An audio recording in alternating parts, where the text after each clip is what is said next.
let's get ready for that next drawing.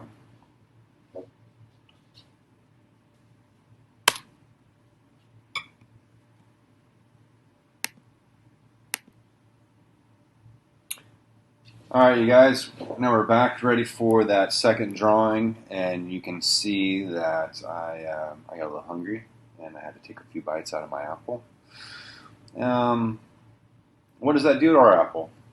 It makes it smaller, yeah. Less to draw, makes it easier, right? Maybe, maybe not. Let's just slow down for a second and look at what we got here. How does it change? What lines do we see that are different from before? You might look at it and think, well, now it's just all white on the inside. And I think that's a common observation from my students. They look at the inside of an apple and they think there's no real visual information to be drawn.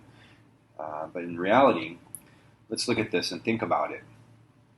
What do we see here? We see some strong, jagged lines through here. We see some shadows in this area, right? We see some shadows in this area. There's a variety of different tones going on. There's some very gradual, subtle, teeth marks through here. Yeah? Lots of jagged lines through here. If you really think about what you're looking at, now it might not show up as well on the video, but when you're looking at it in person, the bite marks make a variety of organic, jagged lines throughout the inside of that apple. Basically, there's a butt ton of visual information for you as the artist to explore and to consider what you want to capture in your drawing. So what I want you to do now is to kind of choose an angle that you want to do your next drawing at. Remember, this is going to be the second of the 3 drawings. So choose your angle, and let's think about how that's going to sit on our paper. I'm going to go for something that kind of shows that interior.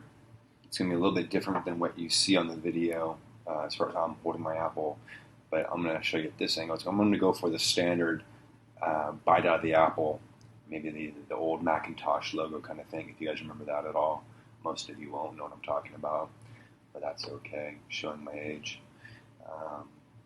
Yeah, let's go for something like that. So how is that going to sit on my paper, right? How am I going to draw my bounding box around that? And we always want to begin with that bounding box around the object we're going to draw. So I'm going to go ahead and I'll begin some light lines.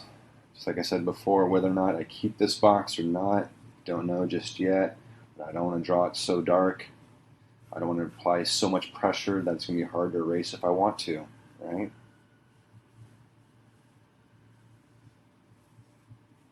Something like that feels okay. Cool, rock and roll. Again, we got that kind of oval, circular shape. That's a little bit flatter at the top.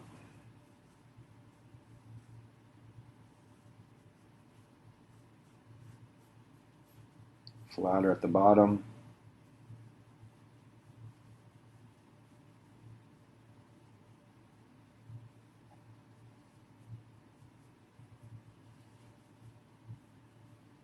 I'm going to actually fix this a little bit. I feel like it comes a little bit higher or steeper of the drop, and then flattens out. Now, I said before in the last segment of this video that you want to keep the apple in all 4 sides of the box, touching all 4 sides. I kind of implied that you don't want to come out of the box, but if it comes out a little bit, that's okay. But it does need to be touching. If it's not touching, I'd go back and kind of make those adjustments. If it's coming out of the box a little bit like it is right here, don't sweat, you guys. It's not that big of a deal. You're still using those, the box for what it's supposed to be used for, accurate proportion. So, no fret. I don't completely like those lines, but I'll come back and adjust those later on when I need to. Come over here. Now I'm looking at the bite mark Again, my apple might be a little bit off the screen in the video. No magic, it's still there. Don't freak out. Really loose right now, what I'm doing. Just getting a feel for kind of placement, where my marks are going to go. Now I'm going to go back and fine tune most of this later on. Just getting a feel for how I want my apple to kind of sit on the paper.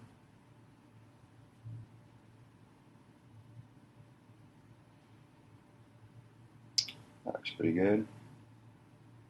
Man, I really want to take another bite of this apple.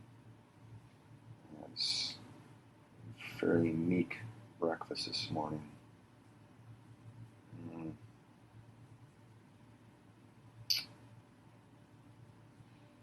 It's funny how much making art can give you an appetite. Huh.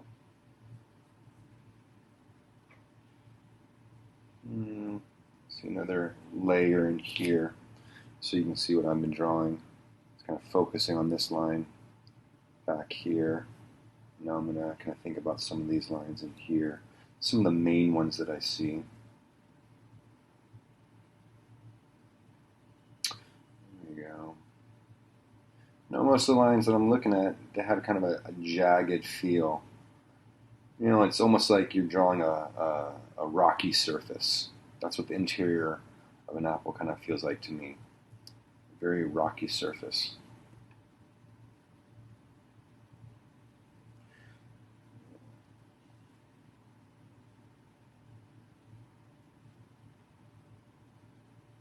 Smaller detail in here, some smaller lines. Now, again, like I said in the last segment, we're not going for perfection. We're just trying to convey a feeling, a representation of what we're looking at. It doesn't have to be exactly every single bit of information that we see, but more so just an accurate representation to give the viewer a sense of, yeah, that looks like an apple. That looks like an apple that has some form. It's not flat. Yeah, when I look at that drawing, I get a sense of maybe where the light's coming from. When I look at that drawing, I sense that there's more than just a flat outline of an apple, but it accurately depicts the different aspects of the apple. The textures of the skin, the textures of the bite. I hope that makes a little bit of sense to you guys. I'm going to go over now and just kind of clean up some of these lines a little bit.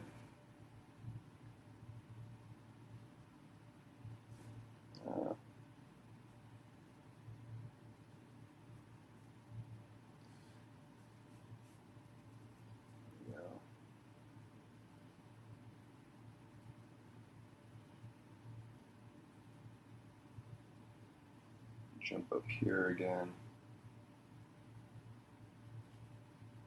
Clean up these lines a little bit.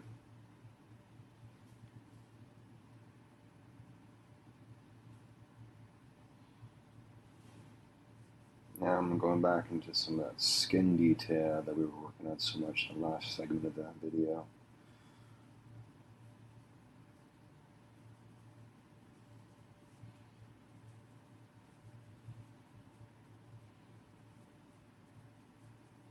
Again, remember I was talking about how my pencil's kind of just wandering a little bit. As my eyes wander through the observations of the apple, my pencil's kind of wandering on my paper, transmitting the information that my eyes are picking up into the drawing. Observational drawing, that's what it's all about, you guys. Right? So my head's going back and forth from looking at the apple to looking at my paper. I'm not just staring at the paper. If all you're doing right now is looking at your paper as you're drawing, you are not doing the project. You are not doing an observational drawing. The whole idea of this project is for you to understand observational drawing. And the reason why this is so important right now is because this is basically what we're working on for the term, observational drawing. And going forward next year and the following year, it's going to start off the same way, you guys, working with observational drawing. We always start from that. So get in the habit of making good observations and practicing how to observe an object. Get in the habit now of how to do that. Looking at the object, looking at your paper. Look at the object, look at your paper. Your eyes need to lead your hand. You cannot just draw simply from imagination. There's a time and place for doing that. Don't get me wrong at all. There's a time and place to be drawing from imagination. It's wonderful, wonderful creations to be made that way. But what we're doing right now with observational drawing, that's not it. That's not the case. So you got to take a few steps back and just be patient. All right, coming back now into the bite mark again.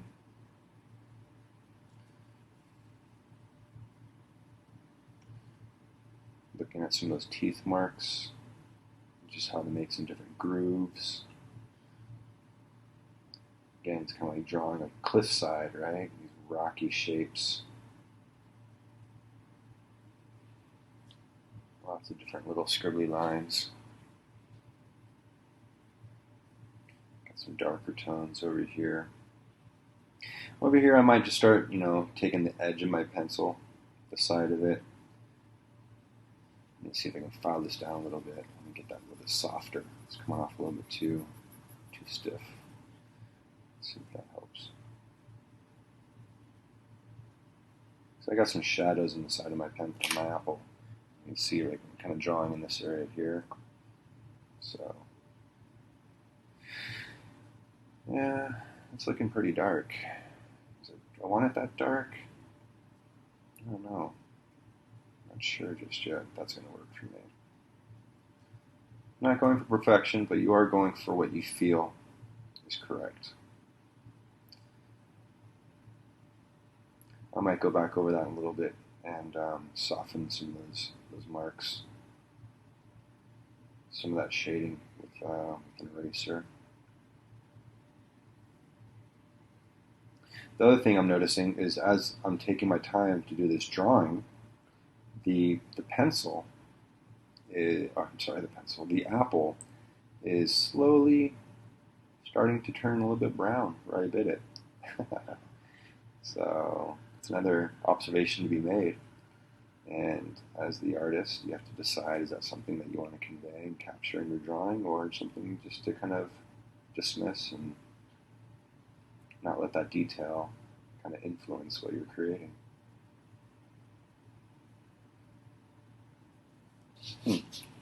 Something like that. Yeah. I might go over here and do some really light shading.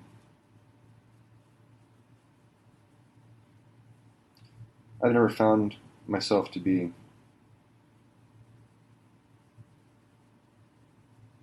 all that fantastic with my shading. I always feel a little bit rusty, but just to give you an idea.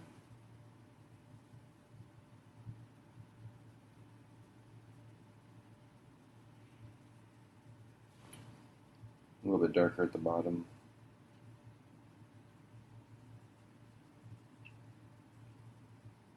Something like that. I said before I was going to soften out that area, maybe take your eraser. And I'm not really rubbing away on my drawing, I'm just kind of dabbing it a little bit. That's right, dab. Something like that. Let's bring that in a little bit closer, see what chaos I created. Whoa, there you go. Something like that works, all right? Most importantly, we got our bounding box again, all four sides touching that apple. I think this conveys enough information to show you that light's coming from the top. We could even go over here and maybe thin these lines out a little bit if we wanted to.